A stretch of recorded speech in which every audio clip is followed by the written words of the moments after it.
রূপগঞ্জে police র্যাবের যৌথ অভিযানে ১৪ বোতল ফেন্সিডিল সহ ৯ মাদকসেবী গ্রেপ্তার। বিস্তারিত দেখুন দৈনিক বাংলাদেশ দিগন্তের প্রতিবেদনে।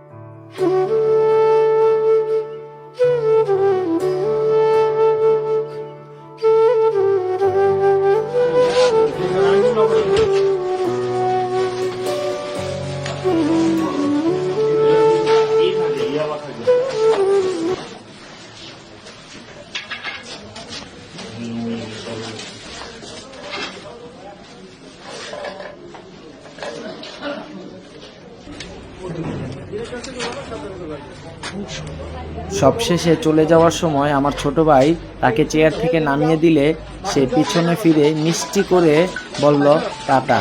সত্যি মানুষের মুখে একটুখানি হাসি ফোটানো আনন্দ পৃথিবীর চেয়ে সুন্দর অনুভূতিগুলোর একটি। আর ছোট্ট সোয়াদের এই হাসিটা আমার পুরো দিনটাকে সুন্দর করে দিয়েছে।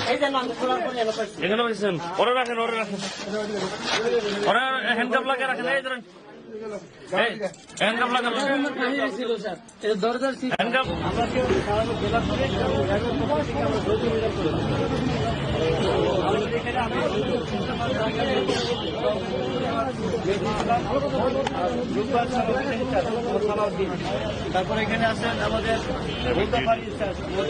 হ্যাঁ, সবাই মিলে আমরা এখানে যৌথ বিচার র্যাবের পক্ষ থেকে আসছে হচ্ছে আমরা কি মাদকের বিরুদ্ধে অ্যাকশন চান কিনা? অবশ্যই চাই। আবার বলেন চান কিনা? 100% আমাদের সহযোগিতা করতে হবে। আমি বলি আমরা সবাই শেষ করতে হবে। এই নারায়ণগঞ্জ জেলায় প্রায় 1 কোটি লোক বসবাস করে। আমাদের পুলিশ আছে 2000, র্যাবের আছে 200-300, ঠিক আছে, সব মিলে 2,500 এই আইন শৃঙ্খলা বাহিনী আছে। আর জনগণ আছে 1 কোটি, ঠিক আছে। 1 কোটির মধ্যে কিছু আছে মাদক ব্যবসায়ী, ঠিক আছে, যেহেতু মাদক ব্যবসায়ী আছে কিছু, আর কিছু আছে মাদক সেবী যারা সেবন করে, ঠিক আছে। আমরা দুজনের বিপক্ষে আমরা আছি, যারা মাদক ব্যবসা করে মাদক সেবন করে তাদেরকে আমরা ধরার জন্য একটা অভিযান করছি। এই কাজে আপনাদের সহযোগিতা চাই, আপনারা আমাদের হেল্প করবেন। কারা মাদক বিক্রি করে, কোথায় করে, কখন করে আমাদেরকে তথ্য দিবেন।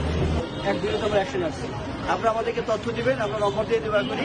এই নম্বরে যে কোনো সময় তথ্য দিবেন, রাত যখনই হোক ফোন দিবেন, সমস্যা নেই। আমরা যে কোনো মাদক স্পটে আমরা পুলিশ সরকারের নেতৃত্বে বা নির্দেশনায় আমরা অ্যাকশনে যাবো, ঠিক আছে।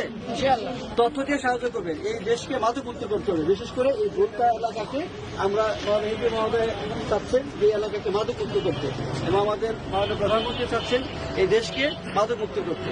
সেক্ষেত্রে আমাদের পুলিশ বাহিনীকে এগিয়ে আসতে হবে, আমাদের জনগণকে সাহায্য করতে হবে, ঠিক আছে। আমি এখন আমাদের ভিজিটিং কার্ড দিয়ে দেবো, আপনারা